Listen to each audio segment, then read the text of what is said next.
Okay, so what I want to talk about today is about language change. I think it's kind of one of the basic problems in linguistics. I mean, it's something that we've been working on as researchers since before linguistics, right? So philologists have been working on language change. You have dialectologists and historical linguists since before the 20th century working on language change. It's really a kind of a fundamental and basic area of linguistics. I mean, I'm not sure if this is true, but my hunch would be that it's probably the area that's had sort of more research on it in the history of linguistics for the longest period of time. And so you have dialectologists, you have sociolinguists, you have historical linguists and typologists, philologists. These are all really old fields, and they've been devoting a lot of time for this for centuries. But I think this, at the same time, like, we actually have a lot of mysteries about language variation and change. I don't think we really know kind of what drives language change in general.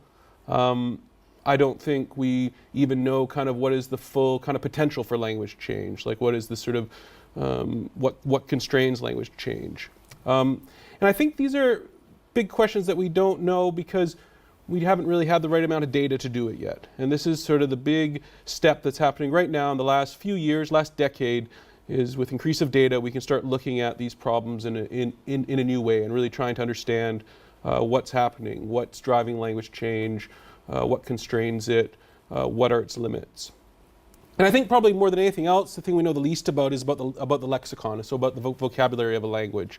I mean, we know a lot more about, say, like how a vowel system changes. We have things like the Great Vowel Shift or the Northern City Shift, and there what you have is vowels moving around together. And so we have this system of vowels. But there's maybe about 40 or 50 vowels in English, let's say, right?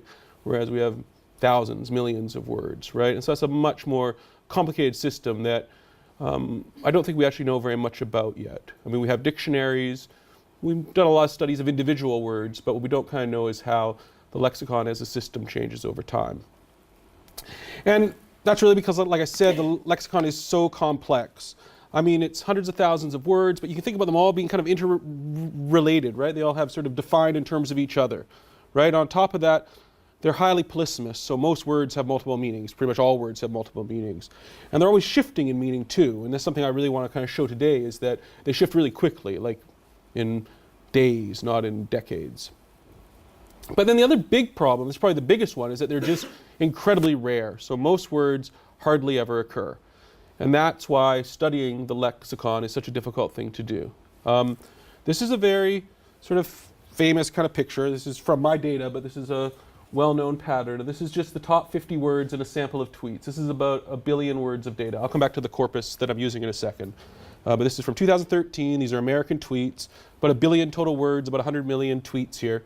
And this just shows the frequency of the 50 most common words in this corpus, okay? And so up in the top corner you have I, which is the most common word on Twitter, which isn't usually the case. Usually it's the, but in this case I is the most common word. And then you have this big drop down to the, and then you have this pretty, kind of gradual fall now, and the 50th word is one, okay?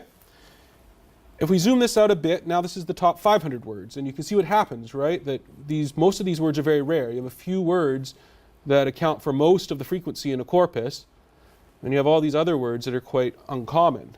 And then here's the top 50,000 words. And what you can see is that a few words make up most of it, and then you just have this long tail of really uncommon words. They're uncommon words, but like these are fairly common words. These are all words that we know. So these are just 3 of the words in the last 50 of the 50,000. Conditional, illustrations, converge. I mean, these are common words that we all have in our mental lexicon, and yet in this corpus they are in the bottom level, in the last 50 of 50,000 words. And they all are very rare. So they only occur, in this corpus, once per 5 million words. And I think that really should put in perspective how much data you need to study these words. Like if you had the British National Corpus, which was 10 years ago kind of the standard, that's 100 million words, and you get 20 occurrences of these words. Well, 20 occurrences of these words, you can't really see how they change over time, right? You can't see how, I mean, they'll all have different meanings too, so you couldn't like track all these different meanings of these words, how they're changing. You couldn't track them like over space or over social groups. And that's the problem we have when you don't have much data, right? When you have 100 million words, you can't look at most words in the lexicon. And that's something we can do now with these multi-billion word corpora. So that's what I want to argue today, is that's only really become possible to analyze lexical variation and change on a systemic level, so as a system, not just individual words, but as a full system over the last decade with the rise of social media. And social media is kind of maybe not the most interesting thing in the world, but it has really changed how we can do linguistics. So what it means is that we can now do these really large studies in ways that we couldn't come close to doing 5-10 years ago. And the big advantage, I think, more than anywhere else where you feel this, is when you're looking at the lexicon. The lexicon is this thing that's really hard to study, and what social media lets us do is actually observe lexical variation change on a large scale. It also lets us look across time in really fine detail. And so I'll show you here in a second that we can track change over days, not over decades or over centuries. And it lets you look at across society in really fine detail. I'll show you that too, in particular with mapping. So that's what I want to look at today, and I want to focus in on, in particular, a corpus of about 1 billion tweets, or about 10 billion words. This is American English Twitter data from 2013 to 2014. Mostly I'll be looking at one corpus. At the end I'll kind of shift a little bit, but it'll still be from this general period. And for every tweet, what we know is the exact, down to the second when it was posted, so we have really fine-grained time information, so we can really track change over really fine grain. And we also have the longitude and latitude of the person when they posted the tweet. And that means we can really track fine-grained variation across space. And what I want to try to do is take advantage of that here in this talk and look at how we can really track change over time and change over space in a way that you couldn't do a few years ago. Okay, so I'm going to show you quite a few of these graphs. This one here is just the frequency of the word I over time. So this is the most common word in the corpus. And what you can see here along the horizontal axis is just the timeline, right? So it starts here in October 2013, that's this point here, and it runs till November 2014. So October 2013 to November 2014. And there's a few little months there just marked. On the vertical axis, you have the frequency, okay? So that tells you how frequent the word was in the corpus for that day. So basically what I've done here is taken this 10 billion words and split it up into about 400 little mini corpora, one corpus per day, okay? And what you can see there is each of those spikes is basically a day. So that's what the relative frequency of the word was on that day. And so you can see some things here, right? I mean, the most obvious thing right away is that the word I is falling in frequency. So I became much less common over the course of 2014. Probably related to just Twitter becoming a bit more formal over time. What you can also see here is you can see a weekly pattern. Okay, so that's these spikes that you get every 7 days or so. And that's showing the day on the week where I is least common, and that's on Sunday. People tend not to use I. Okay? So that is your basic pattern though, right? So this sort of pretty clear fall over time in the use of I. It's not uncommon. I mean, I'll show you here the second most common word, and you'll see it's still less common than the low spot for I, and that's the. So you don't see much of a pattern here at all. You actually do see a bit of a weekly pattern. I think it's actually the same, if I recall, which is that the tends to be used less on the weekends. But basically this one's flat, right? There's not much going on here. You might see some sort of small changes, but they're probably just kind of random. There's not much of interest here. But this is sort of, I guess, what you'd expect, right? Things to be more or less flat. And then you have some words that are rising. So this is the word from. And it's on the rise. It's not quite as dramatic as the fall of I, and it's obviously not quite as weekly cycle here, but you can see it rising over time. And I think this sort of contrasts with I, right? I is a pronoun more associated with really informal language, and prepositions are more associated with more formal language. Right? So I think these are sort of balancing each other out to an extent. Now you might wonder if these are real at all. So I have just a couple here just sort of as proof of concept. So this is Christmas. And this shows a pretty obvious pattern, right? This massive spike at Christmas time. I think this is probably Thanksgiving, so just kind of Black Friday type stuff, right before it happens. And you can kind of see it starting to take off over here again, right? Here is moon. So what you see there are the spikes are just full moons, and what that big spike was a lunar eclipse that happened in 2014. And I think kind of an interesting thing here you see is that actually after the eclipse, you then start to get more discussion of moon on these full moons, right? You get a bit of a jump, right? Like these are considerably higher than these, right? So people started to care more about the moon after the eclipse. And this is what I often show. This is my favorite of all because I think it really does tell a good story. So this is library. You can see a weekly pattern here. The weekly pattern is not surprising, right? Libraries get talked less about on the weekends. And then these three big kind of troughs you see here, that's Thanksgiving, that's Christmas, and that's summer holidays, right? So these are students. And then you can also see these spikes, these two spikes in particular. This is just right before final exams, the two sets of final exams in most American universities. You also see a little one here, I think that's spring break with midterms. And so that's just showing you that, these time series are very meaningful. They're not always this obvious, and they're certainly not always this obvious. But these time series hold a lot of meaning in them. And that's what we're going to kind of use here to try to see if we can understand change in the lexicon better. So the idea here is that we can make a time series for every word in this corpus. I showed you 50,000 words a second ago. I'm going to keep showing you kind of in these big graphs 50,000 words, but actually this is based on the top 100,000 words. These are about all the words that occur about 500 times, at least 500 times in this 10 billion word corpus. And what I want to do is for each of these words, I make two measurements. The first measurement is how uncommon, how frequent was the word at the start of this period of time? So at the end of 2013, how common was the word? Okay? So in particular, we're going to try to find words here that are very uncommon at the at the end of this period, at the end of 2013, at the start of the period of time represented by the corpus. So we can measure that, right? Like we can see that, this word is, occurring about 100. The word library is occurring about 100 times per million words at the beginning of the corpus. And the next thing we're going to measure is how consistently it rose over time, or how consistently it fell. And so a word like I fell a lot, and a word like from showed a big rise. So these are the two measurements we're going to make. So for every word in the corpus, we take its time series, and we make these two measures. Where does the time series start, and how consistently does it get to wherever it's ending? Okay? And based on those two pieces of information, what we can start to do is we can visualize the entire lexicon of this corpus, from this corpus, right? All 50,000 or all 100,000 words at once. And we do this by plotting every word based on these two measurements, how infrequent it was at the start of time and how much it rose or fell over time. So basically what we're going to do is take this is 50,000 of those time series all overlaid on top of each other, and from this information, which is, doesn't show much of a pattern here, we want to pull out a picture of the whole lexicon. And so this is what it looks like. So this is the 50,000 words all plotted together, and on the horizontal axis here we have how much it rose or fell over time. So if it's on this end, it means it showed quite a fall over time. And so for example, you won't be able to see it, but here's I right here, right? So I fell a lot. That's why it's far on the left side. And over here we have a word like from, which is far over on the right side because it rose, and the is somewhere here in the middle, right? Because it's pretty flat. Okay? So that's like a full picture of the lexicon.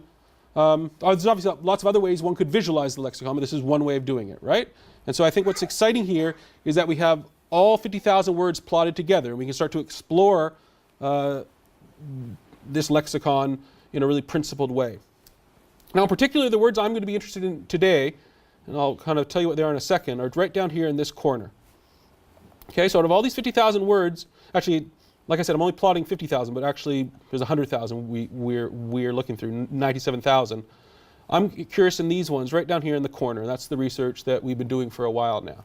And the reason I'm interested in these words, right, is because they are words that started off incredibly rare.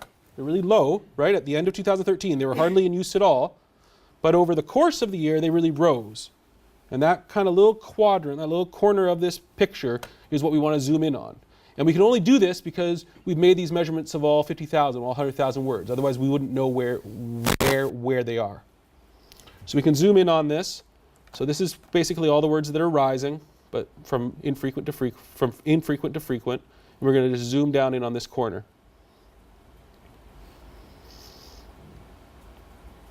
Okay? And this is the very bottom corner. This is what, I don't know, a couple hundred words out of 50,000, right? These are words that are all, like I said, incredibly uncommon at the end of the period, and that really took off over the course of the year. You get different types of words in here. So you get words in here that are by no means new. Words like oppressed or welder, supplemental, concierge, right? You get something here that are interesting too, like sexism is here and feminism is in here somewhere. These happen to take off over this period. It's not that they aren't being used at all. They're common words, right? But they weren't very common on Twitter until this year. You also get some proper nouns. So you see Palestinian is here. You see Lewinsky is there. There's a few others kicking around. There's Lyft, for example, the ride-sharing company. But you also get some words in here that are not in any dictionary. They're not proper nouns. These are words that were just super uncommon, that were not, and they're not in a dictionary, that just took off over the course of this year. So words like Zans, or TFW, that feel when, or Lort. Okay? So that's the idea, right? What we want to do is pull out these words, and we call them emerging words. So these are words that were hardly being used at all, that aren't in any dictionary. Some of them have actually got in the dictionary since. Cosplay is one of them that is now in the dictionary, but wasn't back then. And these are just these very specifically defined words. It feels like a bit of a ragtag set. I'll show it to you in a second, but I didn't pick these words, right? We defined the properties of these words, and then we extracted them. So this is, sort of an unbiased analysis here. And the real nice thing about this is that we can pull out 54 of these words that meet this criteria. Okay, that means we are looking for things that are really infrequent, less than once per million words at the end of 2013, that show a real clear rise, this measure of correlation over 0.7. We exclude all the proper nouns and all of these existing words that are in the dictionary, like feminism and forensic, which were rising at the time too.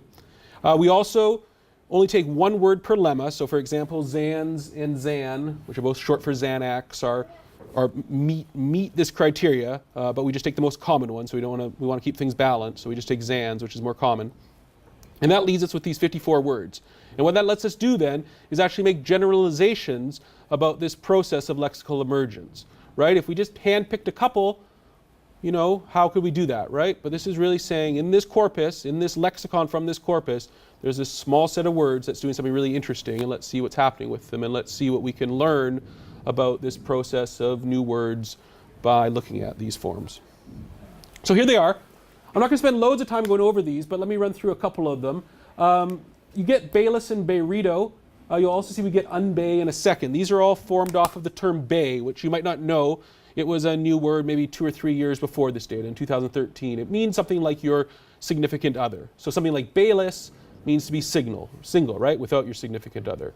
We get these two forms, Boolin and Brazy. These are kind of interesting. They're both blends from taking the words coolin and crazy that begin with a C and replacing it with a B. And the idea here is that this is done by the Blood Street Gang to avoid using words that begin with C, which is associated with the Crips Street Gang.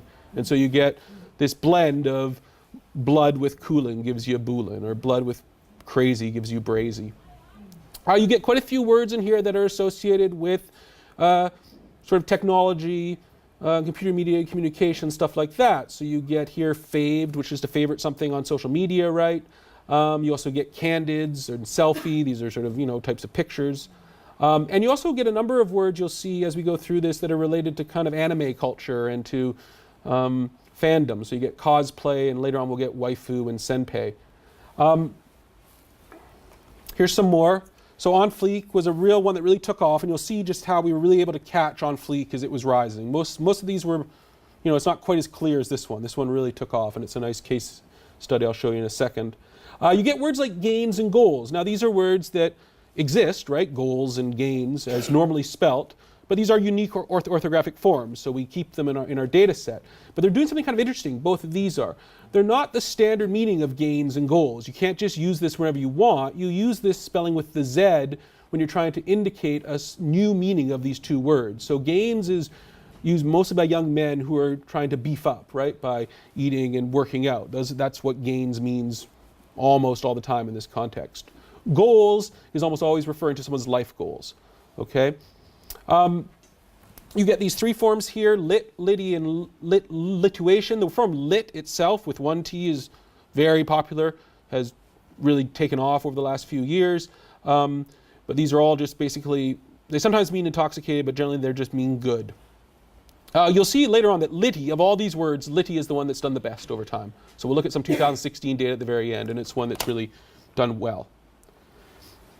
You see quite a few of these, like I said, these words like senpai here, which is related to kind of manga culture. It's sort of a mentor, an older mentor. You get lots of these acronyms, which I think are interesting. We'll come back to those too. You get lots of these forms based off of thought, which was a it means sort of a promiscuous woman, and so you get things like thoughtful, which means someone who's sexually generous. Unbei, like I said, waifu, zans. So now what I want to do is start to take a look at these 54 words and see what kind of generalizations we can make about lexical emergence. And I want to just stress this is something that you couldn't do previously, right? Like you could pick a few of these, I guess, but how would you go back in time and get them, right? Like that's the basic problem we have with all these approaches, right? Like you couldn't really do a survey on this because you wouldn't know what the words were, right? You couldn't go back and look at an old newspaper corpus or like the BNC because these are all real slang words that you wouldn't expect to find in those kind of corpora. You really need these massive corpora of really informal online communication to make this work. Okay, so there's lots of ways we can talk about these words. So here are just topical patterns. So like, for example, in red, I have words that are associated with sort of sex and relationships. In purple, these are words with kind of sort of technology and online communication. In blue, you have words that are, at least in part, I mean, a lot of these are kind of, maybe this is oversimplified because some of these would be in multiple categories, but to do with intoxication. In yellow, you have things related to, say, anime culture. Okay, so you see quite a bit of variation here in the meanings. It's not like these are all just from one topical area. You also see lots of variation in parts of speech. So here in blue, you have nouns. In red, you have verbs or verbal forms. In green, you have adjectives, and in yellow, you have sort of miscellaneous other parts of speech. And you also get a lot of variation in word formation processes. So this is, how are these words constructed? In light red there, like am I right in cosplay and fallback, you have compounds, you have blends like Boolin and Brazy in dark red. You have conversions, so words that are taken from other parts of speech, like fabed, mutuals in yellow. You have truncation, shortened forms like famo, notifs, zans in orange. And you also have numerous of these acronyms in green and creative spellings in purple. And some people don't like these words. They don't maybe feel all that interesting. But, you know, in a corpus, these are unique forms. And I think it'd be wrong to throw them out. And they also do very interesting things. And like I said, one of the most interesting things, I think, is how a lot of these spellings are used to mark new meanings. You also see I have one there in white. That's fleek. And I have that there because it's the only one that, and this might not be the case, but to the best of our knowledge, it's the only true coinage in this data set. All these other words are all formed by taking existing words and kind of reconstructing them, shifting their meaning, respelling them, compounding them, truncating them. Fleek is the only one that we don't, maybe figgity, that we don't know what the derivation is, and it appears to just be someone's creative use of a new form. But I think it's really notable how rare that is, right? How most of these words are just kind of reusing existing words. Okay, we can also do the time series on these. So here is fleek. And like I said, this is probably the sharpest one. Well, it's definitely the sharpest one we have in our data set. It's hardly used at all. It takes off there in sort of mid-late 2014, and we see this really big jump in usage. Okay? This is the one that we really caught. I think it's one that would really spread online to some extent too, that we really see such a clear pattern. We really get the sort of starting point for it. Most look more like this. So this is famo, it means something like family and friends. And we can see this sort of more gradual, but still a pretty clear rise over time. Here is Bayless, to mean single. You can see this has a very nice curve on it, very clear. You can see it starts to fall off a bit at the end. And that's something we'll see is continued on that trend. Here is Litty. Like I said, this turns out to be, in 2016, of all these words, the one that's done the best. And you can see this one's caught very early. You can see just how infrequent it is per million words. It's not even occurring anywhere close to once per million words at the start of this data or even at the end of the time period. Okay? This one's quite choppy. And what we can also do is take all 54 of those words and overlay them, right? These are the time series for all 54 of those words. And what you can see here is, in general, this kind of S-shaped pattern. We could clean this up a bit more. If you want to look at it in the paper, we have this sort of talked about in a bit more detail. But I want to keep this kind of simple and just sort of show just the raw data here. And this is just all these scaled and scaled, so they're just scaled frequency, right? So they're not, you don't see the difference in the frequencies of these things, but just to get the general shape here. And I think you can see a sort of an S-shaped curve, which is interesting. I think given all the inconsistency in the meanings of these words and the grammar of these words, it's interesting that they all follow a fairly consistent pattern over time.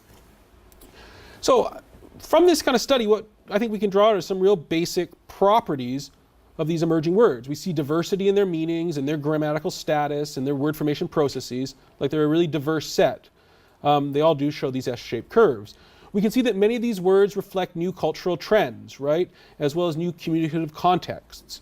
In general, it seems like these words are driven by sort of, at least to a large extent, by sort of the need to express new ideas and the need to communicate in these new contexts.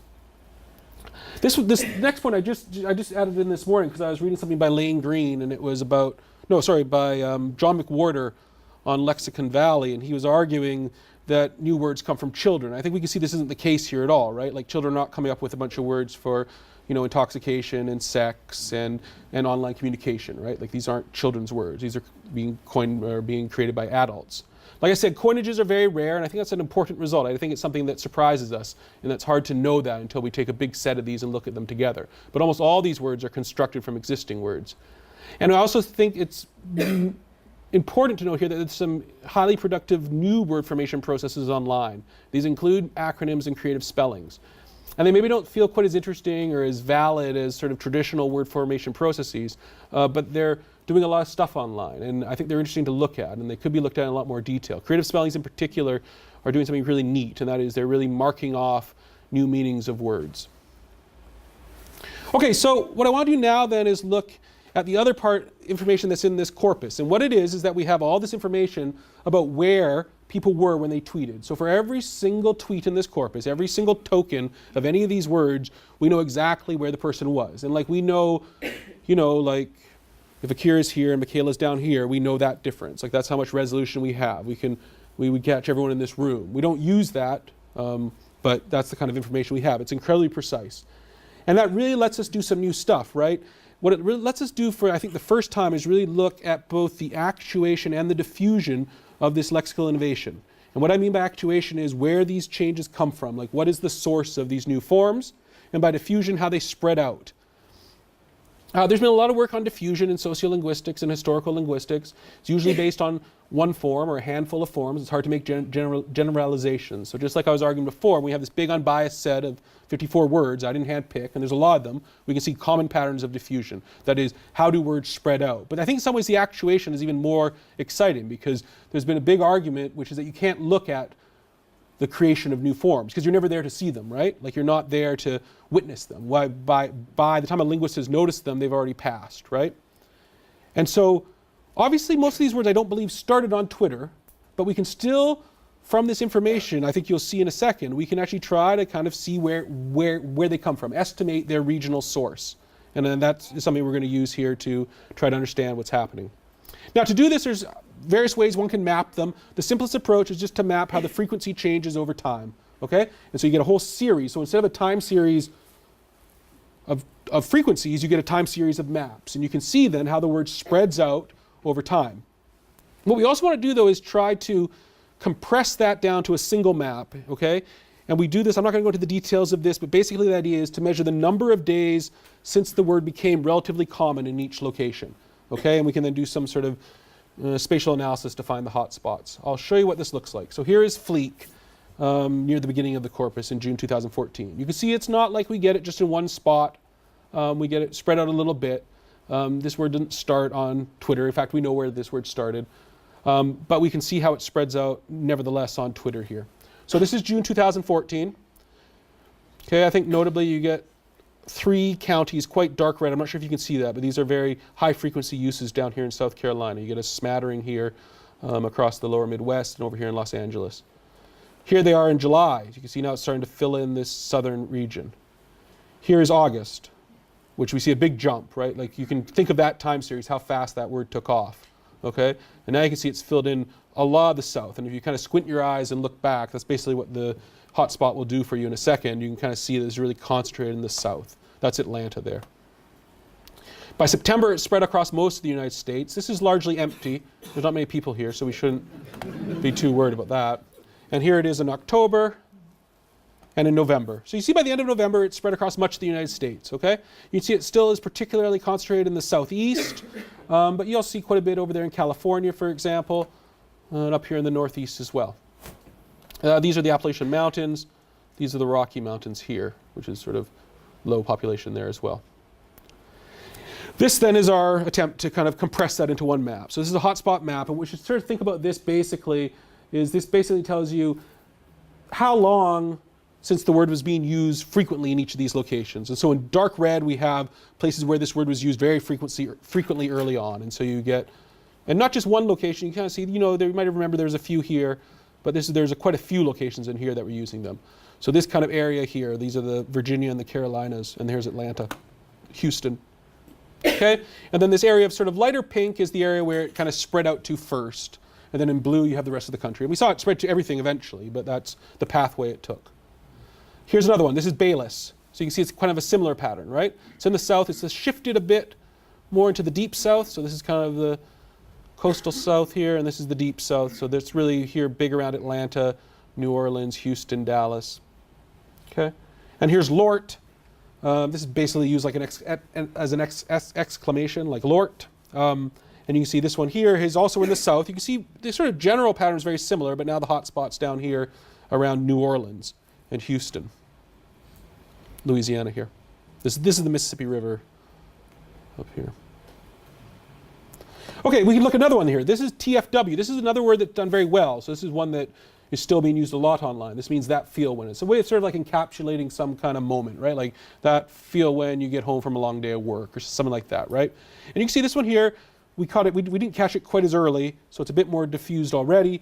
But here we can see sort of, you know, quite a few counties here in California that have this form. And you can kind of see that this is, you know, where this is most active. So now by now it's sort of spread to Seattle, Portland, Las Vegas, Phoenix, Flagstaff. And here it is spreading out again, July, September, November. Now, what I want to note about this one here is it obviously didn't do quite as well as Fleek, like has quite as much coverage, but it also kind of shows almost the opposite pattern, right? Like this area here in the south that was so strong for Fleek and for Bayless and for Lort is now relatively less active. I mean, you still have lots of activity here, but it's nowhere near as dense. And you see that then when we can kind of find the hot spots here. You can see it really hot spots in California with a few other kind of urban areas in the north getting hits. Here's waifu. This means sort of like your kind of anime crush. You know, like who you might want to be your wife if you were an anime character. We get this here in California, in Florida, Miami, New York City. And here's Litty, which we can see really does hotspot mainly right in New York City. Okay, the next thing we want to do is try to find out, so once we see these 54 words, we have these 54 maps, what are the most common patterns there? And the way I like to think about this is like, you're like sorting these patterns into piles, right? And you say, oh look, well here's all the ones that show a California pattern, and here's all the ones that show a deep south pattern, here's the New York pattern. You basically stack up these 54 maps, and a map can go in multiple piles sometimes, if it sort of has a combination. And then what you do is you take the biggest pile, and you kind of average all those maps, and that's the first basic pattern here. We found 5 of these patterns. With each of these, we'll see kind of a core area. Those are sort of the hub of lexical innovation. That's where the word appears to have come from, at least on Twitter. And then we'll see sort of where it diffused out to, right? Not individual words, but in general, where multiple words come from and seem to spread out to. So here's the first pattern. These words are most strongly associated with this pattern. We get all these anime forms, waifu, senpei. We get a lot of kind of related to communication on online, things like fave, technology, candids, rect, which is often used in sort of video game language. We get quite a few of these acronyms like TBF and TFW. So this is the pattern. So this one here is quite a bit like the TFW pattern, right? And that's what we should expect since it's associated with this one. What we get is a really strong kind of West Coast pattern, really with San Francisco here and Los Angeles. And then we get kind of a smattering in other places, especially around New York City and around Miami, but then also in various large cities. So this is Minneapolis, this is Tulsa, this is Dallas, that's Atlanta, this is Boston down to Washington, D.C., okay? And so what we see here is kind of a general pattern across much of the United States, much of the urban United States. And we can really see this if we look at a map of population density. So this is basically an urban map of the United States, right? Darker areas, more people per square mile. Okay, and you can see how closely those align, okay? So this is your sure general urban pattern. The second pattern is this one here. You see no acronyms anymore. You see words like Bayless and Boolin and Brazy. Fleek is here now, FAMO. Tuca, Trap House, Zans. And this is the pattern, sorry, that's the pattern that these words tend to show. Okay? So this is that kind of opposite, like the one we saw for Fleek or something, right? Where you have the south. And in particular, it's hot spotted here. The real hub of these words is Atlanta. Okay? This also corresponds very closely to a well-known demographic pattern in the United States. This is the distribution of African Americans. And you can see just how closely those patterns are, right? Like extremely close. Okay? And so basically, these appear to be African American words. These words tend to come from major African American parts of the United States. Atlanta, in particular, is often considered sort of the capital of African American America. The third pattern involves these three lit forms in balayage, which is the hairstyle, and these are more associated with New York City, okay? Have a bit less of a spread. We have these, the fourth pattern are these words here, shorty, squad, spelt that way, thoughten, yas. These are associated with this middle Atlantic region. They seem to be centered here on Washington, D.C. Washington, D.C., Baltimore area, spreading up to Philadelphia. We also have this sort of secondary cluster here in Chicago. Okay? And then the final pattern is these ones here. And these are the words most strongly associated with this sort of Gulf Coast pattern, centered here on Louisiana and New Orleans. So overall, what we find then is that emerging words tend to originate from a pretty small number, at least on Twitter, of these hubs of lexical innovation. And what I want to point out is that these are all cities, which I guess isn't surprising, but just that these are really culturally important cities. You know, New York City, Los Angeles, San Francisco, I don't think we should be surprised by those, right? Washington, D.C. for that matter. But like Atlanta isn't that big of a city. It's the 10th biggest city in the United States, yet it's the second biggest source of these new words. It is an incredibly important city, though, for African American culture. New Orleans is the 50th most populated city in the United States. It's not a very big city at all, especially after the hurricane. But it's a major, cultural center of America, always has been. We all can think of jazz and food and carnival and stuff from New Orleans. This seems to be where new words are coming from not just from cities, but from really culturally important cities and diverse cities. We can also see, when we look at the diffusion of these words, that in general, it seems that cultural regions are majorly constrain the spread of these words, so that cultural borders tend to slow words down. And so what we see here isn't that words just jump from one big city to the next or just spread out radially from some centered location, but that cultural patterns seem to constrain the spread of these words. Maybe the most clear spot is in Atlanta, where these words that start in Atlanta actually stop. This is Atlanta, and then this is stopping up here. This is a major demographic boundary, right? This is white Georgia, and this is black Georgia. And we also see that African American English appears to be the main source of lexical innovation on American Twitter. This is all of these 5 patterns superimposed on the same map. And here's your map of African American population. And what I just want to notice is that 3 of these 5 patterns are really in this African American area. This is white America, but very little comes from white America. Right? You have one pattern in New York City, this one kind of general West Coast urban pattern, and you get 3 very distinctive patterns here in African American English. And African American English is often presented as being this really monolithic thing, but I think we can see here some regional diversity in African American English. What I want to do last then is just to zoom in on New York City now. Okay? And so because you have so much data, what we can do is zoom in on one city and see how words are spreading in just one city. So I'm going to take all 54 of these words and look at New York City in particular. Okay, which seemed kind of like maybe those weren't African American words, right? So let's see what's happening there. If you recall, the main words with New York City were balayage, lit, and the 3 lit forms. The corpus here is a little bit different. It's just from 2014, so it actually runs to December. It's about 20 million tweets and 200 million words from the 5 boroughs. And rather than counties, what we're going to look at here is census blocks, census tracts, which are just basically a few blocks in the city. So we can really get high resolution. And I think this is probably by far and away the highest resolution anyone's ever mapped language variation on, where we're just down here in one city at really detailed level. Okay? And then we can do just what we did in the last study. So here, for example, is Litty. This is in March 2014. Here it is in May. Here it is in July. Here it is in September. Okay? let me just maybe quickly just say what we're looking at here. So this is Manhattan. That's Central Park. This is Harlem. This is the Bronx.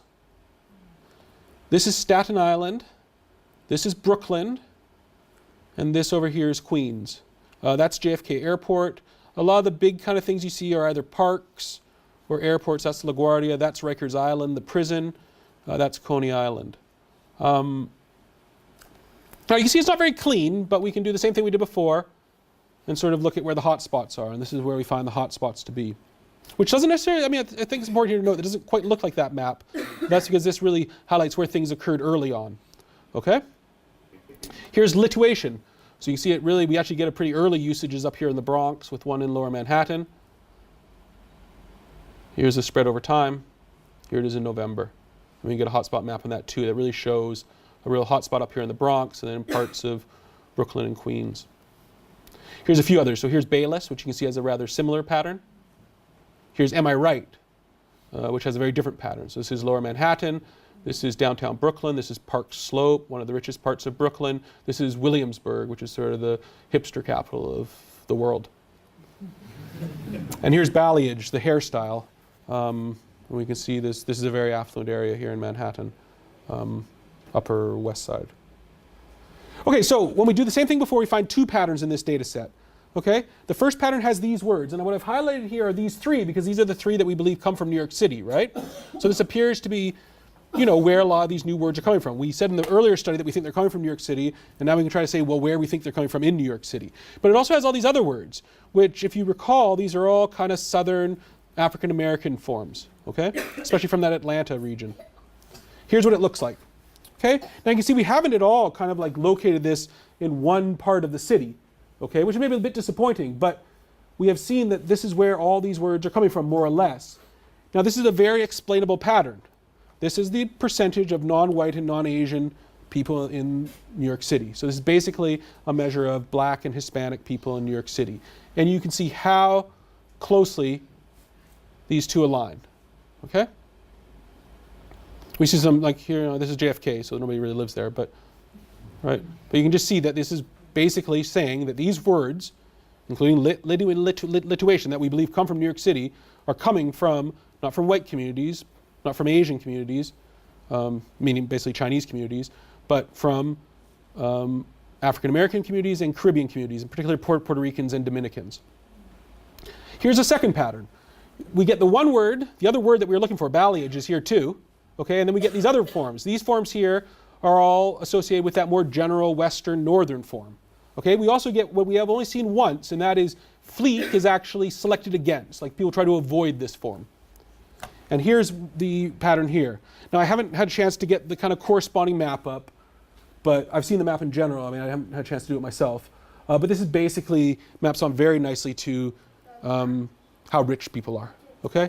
And so what we have here is Lower Manhattan, this is Williamsburg, and this is Park Slope, very rich part of Brooklyn. This is kind of the white, rich area of Staten Island. And so what we have here is a really big difference, right? We have the more white, affluent areas, kind of hipster areas to some extent, versus the more poor African-American, Latin areas of New York City. Okay, so what I think I just want to say is that zooming in on such a small area shows how important these cultural patterns are, right? We can also see that how important this African-American English is here as well. But I also want to just point out that we can kind of see almost this kind of competition, right? You have this one kind of white New York part, which has their own words. This is especially from Lower Manhattan, Williamsburg, and Park Slope and Brooklyn.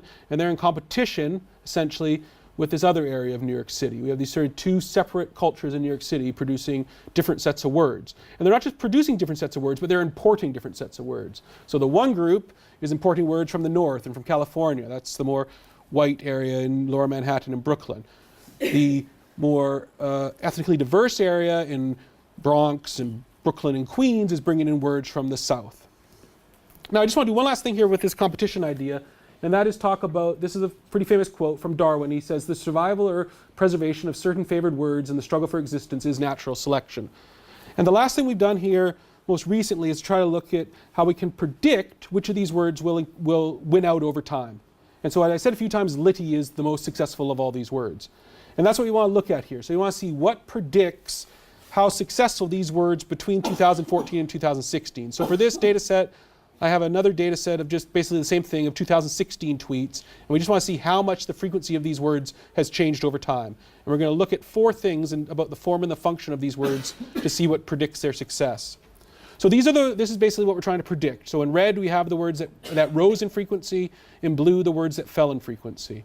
Okay, we can see that liti, brazy, balayage, that feel when, na for real, these are most successful. And we see words like bayless and fleek and burrito did very badly. Okay, so let's see what predicts success of these words or their failure. First, we can look at word length, okay? So this is just representing one of the predictors here, and that is how long these words are. Okay, so words like two and 3 letter words are very short. These ones are very long. We have parts of speech. This is just the slide from before, right? Just the parts of speech in our data set. We can also look at word formation processes. I've sort of simplified this. So all we have here is spelling in red, acronyms in yellow, and then all the other kind of standard word formation processes in blue. And then this is the one that was the hardest to code, and it's the one that makes the most difference. This is if they mark a new meaning. And so we have words like balayage, which is a new hairstyle, right? Or cosplay. There is no single word that you can use for these things. These are the word to use. Cosplay is now in the dictionary, for example. Or trap house or waifu. These are not words that we have standard word for. On the other hand, things like faved, we have the word favorited. Boolin, we have the word relaxing, right? Notifs, we have the word notification. Okay? In the case of the ones in white are the ones that are done by spelling. That's a bit different because these are all existing words. But there we've marked the ones in red, like gains and goals. These mark a new meaning. Whereas something like lort just means a word that we already know that's in the dictionary, a meaning of the word lord. Okay, so this is what we found. We found that those 4 predictors accounts for a substantial amount of the variation, the change of these forms, about 35%. What we found was by far the most important of these predictors was if it marks new meanings. Okay, so emerging words that fill semantic gaps tend to do much better over time than emerging words that just replicate an existing meaning. We also found that words formed through standard word formation processes tended to do better. When that means, I think that in some sense what we're seeing is that words that are suitable across different communicative contexts tend to do better. So an acronym or a creative spelling, doesn't translate to speech easily. And we also see that short words tend to do a bit better as well. And that maybe tells us about efficiency in general and maybe especially on Twitter. This is just showing the word formation process and whether or not it's marking a new meaning. So the ones on the left of each of those pairs in circles, we have forms that are marking new meanings. You can just see how much more successful, say, a standard word formation process is when it marks a new meaning than when it doesn't, or when a spelling marks a new meaning versus when it just replicating an old meaning. We can see quite clearly here that we get more above this 0 line. So things that are growing tend to be more these new meanings in general. Okay, so just to conclude, what I want to say is that lexical emergence is a really kind of fundamental issue in language change. There's been lots of stuff written on word formation processes, but it's been really hard to do this on a systematic level. And that's just because these words, well, words in general, but like these new words in particular, are just so rare and so dynamic and so elusive. You need these huge informal corpora to be able to make sense of them. And that's what we can do now with these really large and dense Twitter corpora. There's nothing that special about Twitter except that we have so much of it, right? And 10 years from now, we'll have other types of data too. We'll have more and more of this type of data. We can do more and more exciting things with it. But I think what we can now do here for the first time is start to look at what forces are driving and constraining the development and the spread of these words in real time. We also see just how diverse this process is, right? That we just see massive variation in the topics, in the form, in the grammar of these words. We can also see that they almost all involve just repurposing existing words. We also see how important cultural patterns are here, both that they come from really influential cultural groups and they spread through these cultural regions. And we can also see that success over time is predicted by how much communicative utility the word has, in particular filling in these gaps in the lexicon. This is what I think then is sort of what we'll see study of language change becoming over the next decade. As we get more and more data, as linguists get more and more able to work with this data, as computer scientists get more and more interested in this data as well. And I think what we're really seeing is that linguistics is sort of shifting from a social science or an arts even to a data science, right? As we get more and more data, it really takes new techniques to be able to make sense of this data. And it really opens up new areas. I mean, I think there's a lot of talk that kind of big data is just a trend or a fad, and it doesn't really make much difference, and that sometimes more data is more trouble than anything.